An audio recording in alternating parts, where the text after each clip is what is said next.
What's going on, everyone? It's Mike, it's Skinny Boy. As a lot of you probably aware, I entered the Socal raffle and won this Traeger Timberline XL. So today we're just going to have a little walk around and see what the first looks are. So if you've been following me for a while now, you know that I had a Timberline 1300. I did fall out of love with it a little bit because there were some power issues and whatever, but I'm not going to go back into that too much. So I'll be able to kind of go through some of the differences between the old Timberline and this new Timberline that I hope you guys will find helpful. First of all, off the look of it to start off with, this thing is huge. It's like 1.8 meters in length. And if you start adding on like the accessories, it's going to get up to like 2 meters. I originally had the butcher's paper on that side there, and I've got a storage tray over on this side, and it was 2 meters long, so pretty sizable.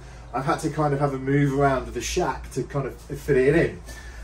But it is massive, it's huge. It definitely is bigger than the old one, or it definitely seems bigger. I haven't gone on and had a look at it yet. So let's just take a little walk around of some of the features.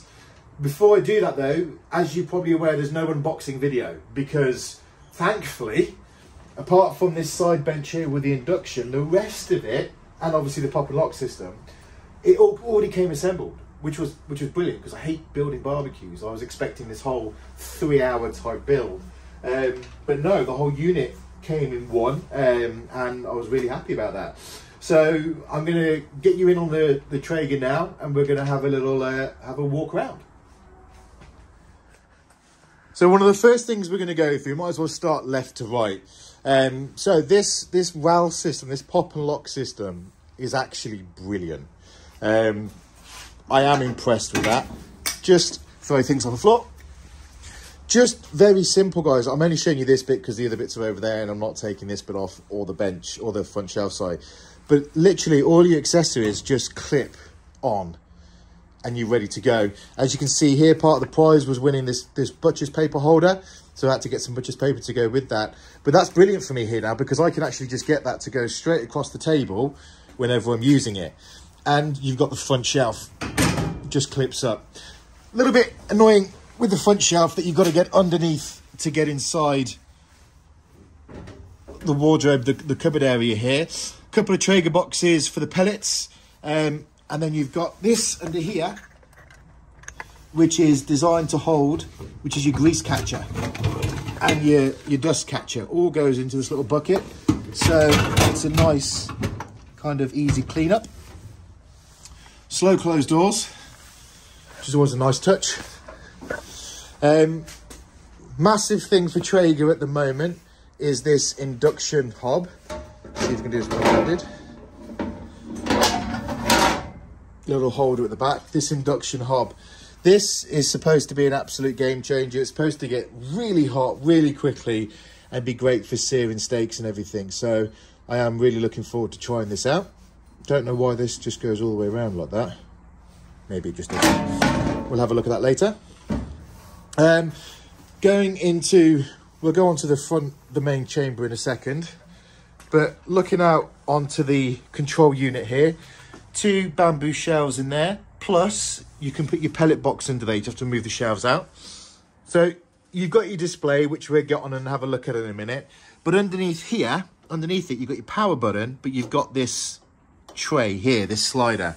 Now, standard bamboo chopping board, open it up, you've got your pellet sensor, and this goes in increments of like percentage to 5% of the time, which is great. Now, that lever I just mentioned a second ago, if you slide that out to there, you now have a way to empty your hopper without having to get round the back and then try and push them out. They'll all just fall out the bottom there, and I think that is brilliant, and that is long becoming. Moving on to the main chamber now.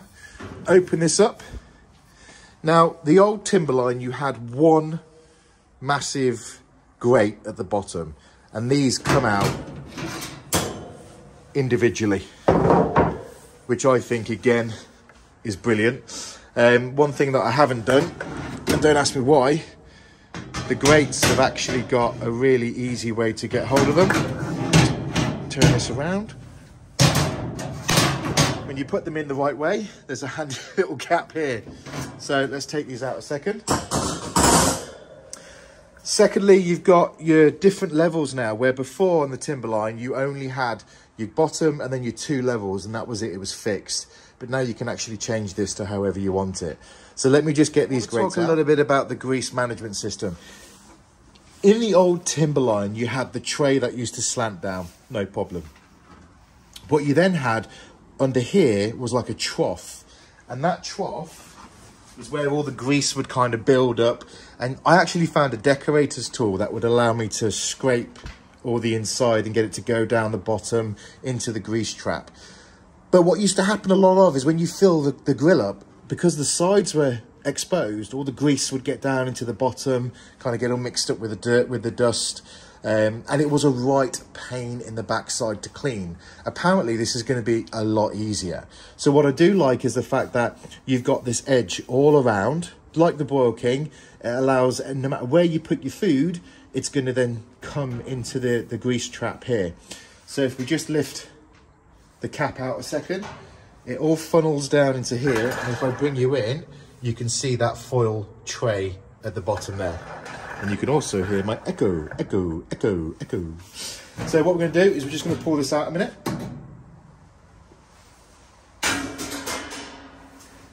And then you've got your deflector. So I'm going to be curious to see when cooking with this, how, if this gives any hot spots, because your firebox is right underneath here. And obviously that's now blocked out. Probably for a good reason. Be interested to see, like I said, if you do get any hot spots. If you lift this bit out here,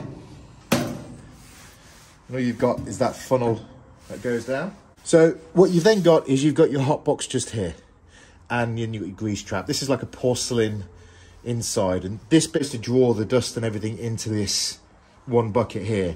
And in the old Timberlines, there was a lot of dust that used to kick back and actually kick into the cooking area. So it'd be interesting to see if this new super easy to clean system is actually going to be that. It's going to be easy to clean. Just behind here, you won't be able to see it too well, but I believe that's going to be the thermometer there. So we'll get that. We'll have a look at that in a minute. One thing I have just noticed. Let me just put this down. That there's a little bit of a blockage there, and there's like a bar that goes across, which is blocking a couple of holes up. I can't see that being an issue, but let me just pop this bit back in.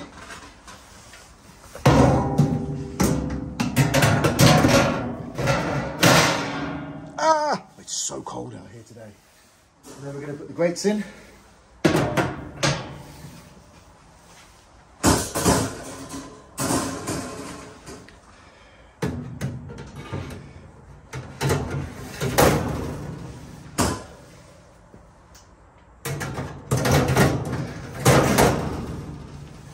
Just remember to put the grates around the right side so that you can easily get them out when you need to. Don't do what I just did. So there's the kind of main cooking chamber. Like I said, it definitely feels quite a bit bigger than the old Timberline. I don't believe it is too much bigger, but it definitely feels bigger. And I forgot to put that back in there, so I'll do that in a second. You've also got a couple of lights in here, and then you've got your sensor ports there. Now, what you do get with this Timberline is you are going to get a couple of meter probes with this. I don't think this bit measures the ambient temperature. I remember seeing on a video somewhere, but I'll feed back and let you know about that. Yeah, I remember someone said it doesn't feed back the ambient temperature, but obviously it's a key thing to feed the internal temperature of your food. So I'm just going to switch this off for a second, and we're going to get the main control unit prepped. So I've been following all the instructions on this. It's pretty self-explanatory. You turn the power on, you pop it in, you pop the pellets in the hopper, you set your, language to English, and then you're supposed to wait for the seasoning, which is an hour, right? Except when it first turned on, it said, can you hear the auger moving? I'm like, nope, can't hear the auger moving. The igniter, I mean, that's working, but there was no movement in the auger itself.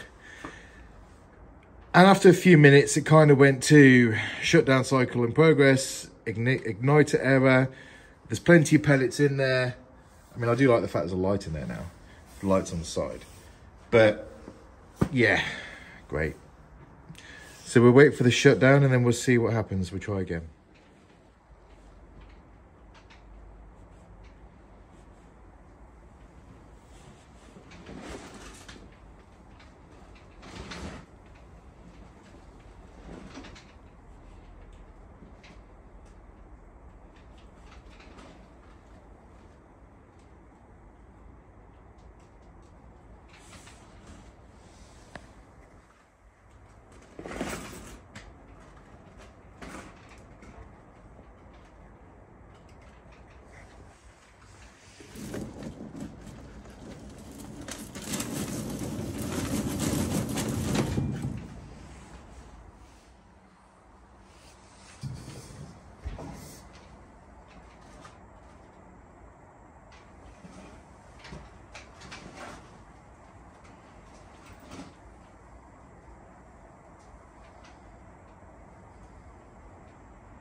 Right, so it kind of went in. The Traeger is not ready to cook. Let's just do with updates and we'll come back. So let's go back and try this seasoning again. Power on.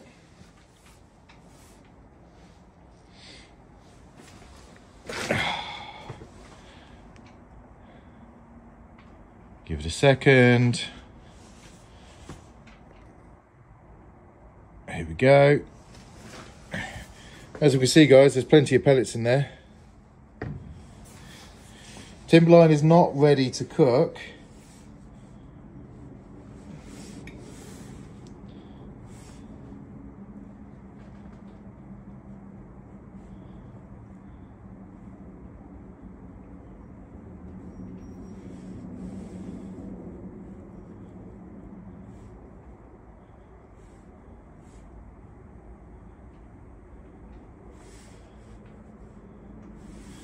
I might just have to do this, you know,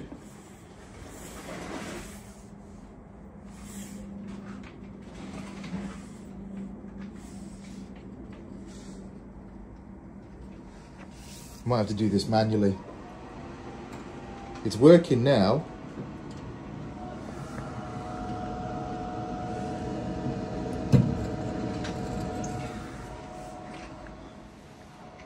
Okay, a little bit disappointing. The actual seasoning function of the grill wouldn't kick the auger into working. It came up an error message and then said it was shutting down. So I thought it'd shut down again. On that main startup, on that main settings page, what you got was a message on the display which said, let's talk about what's going on under the hood. Can you hear the fan going? No, couldn't hear the fan. Can you hear the auger turning? No, couldn't hear the auger. I mean, the auger's quiet. It's turning now, but the grill, and as you can hear it now kicking up, the grill itself wouldn't go into seasoning mode. So what I'm going to have to do is prime the auger, and then, because the message came up, it's ready to cook. So I'm going to prime the auger, and then I'm going to set it at the 450 that it says it would set to. I'm going to let that run for an hour. So let's get going. As you can see here, that is now kind of primed. You get a nice little message to say priming's complete. So let's see if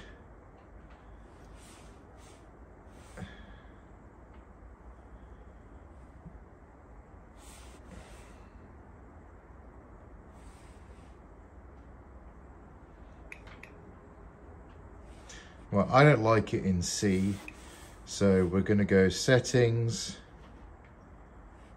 and we're going to change the C into F, and then we're going to go back, and now we're going to go back, and we're going to turn the dial to that 450. I like this, it changes.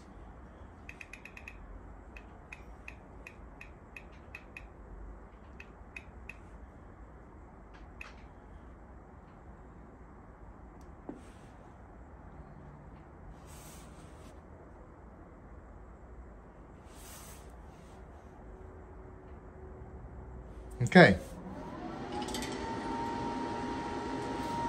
so that's now going in there. I'm going to get all this set back up so we can see what happens. So, excuse the hair, it's snowing quite well. So, strangely, it's now working and everything seems fine. I'm just going to open the lid. In fact, if I have a little walk around, see if there's any smoke leaks. Now you can see it's coming out the back, which is fine.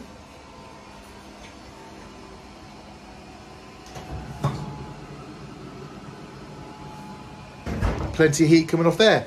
So I don't know what was wrong with that startup, that seasoning part. However, I've primed, like you saw, I've primed the Auger myself, everything's working. It must have just been a glitch. Whether it needs like a software update or anything else, I don't know. Everything looks like it's working. So now I just want to share one more thing with you, and that is the sacred peeling of the plastic. So guys, it's the next day. Just wanted to let you know that the manual priming of the Auger and then the kind of, we'll call it a manual season because it's supposed to do it on its own, worked a treat. There wasn't any issues with it from that point. I kind of think it may be to do with the software because it did a software update and then everything started to kind of work. But by that point, I wasn't able to go through the seasoning aspect of this, as in the programmable seasoning, if that makes sense. You know, when you turn it on, it's supposed to do it all on its own.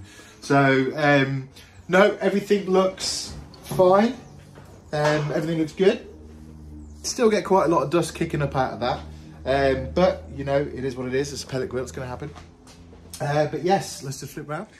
So we're going to do the inaugural cook tonight, and we're going to be doing a overnight brisket cook because, well, let's face it, let's get ready. It's barbecue season, people. Kind of ruined my plans to do the brisket on the offset. However, we're going to be breaking this baby in tonight with a full overnight cooked brisket. So stay tuned for that one.